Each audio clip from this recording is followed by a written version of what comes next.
Bonjour tout le monde, c'est Mister Good Trade pour l'analyse du Crédit Agricole pour le 29 avril. Bien voilà un très bon exemple de pourquoi faut mettre un ordre stop. Eh bien pour éviter de se prendre 33% dans la tête. Ici un ordre stop vous aurait permis de couper ce qu'on avait acheté dans ces eaux-là. Un simple ordre stop ici aurait suffi à ne pas perdre 47 centimes par action. Enfin, on est dans un biseau en bleu.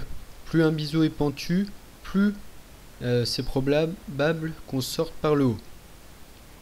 L'objectif se calculant en reportant l'amplitude du biseau ici à la sortie. Donc imaginons qu'elle se fasse ici, ce qui nous donne un objectif à 4,62 dans l'hypothèse où l'on casse le biseau par le haut. Ce qui est intéressant aussi de voir, c'est que depuis plusieurs jours, on semble trouver un nouveau point bas autour de 2,93. Bon, on tourne autour des 3 euros, mais on semble trouver un point bas.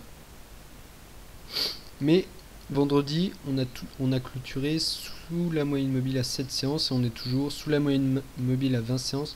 Donc on est en tendance baissière.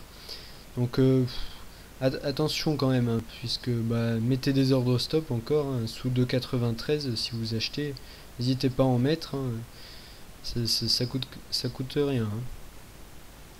Donc voilà, l'objectif du biseau peut paraître intéressant. Si on s'affranchit de ce biseau, c'est possible qu'on aille faire un pullback dessus avant de repartir à la hausse.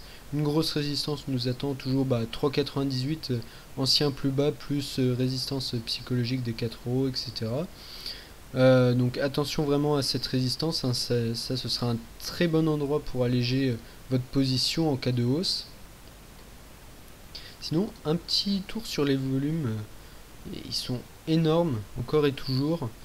Donc le titre est beaucoup acheté sur ces niveaux, enfin beaucoup travaillé. Donc attention, il y a des forts échanges, ça veut dire que ça intéresse peut-être du monde.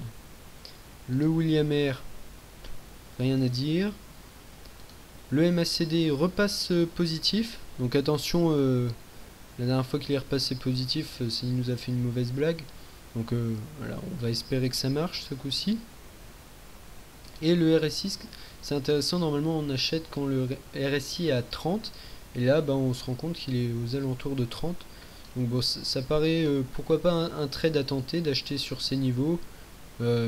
Puis mettez un ordre stop sous 2,93, on va dire 2,90. Et n'hésitez pas à couper votre position si vous voyez que ça prend pas la direction à laquelle vous pensiez. Voilà, en vous souhaitant une bonne semaine et à bientôt.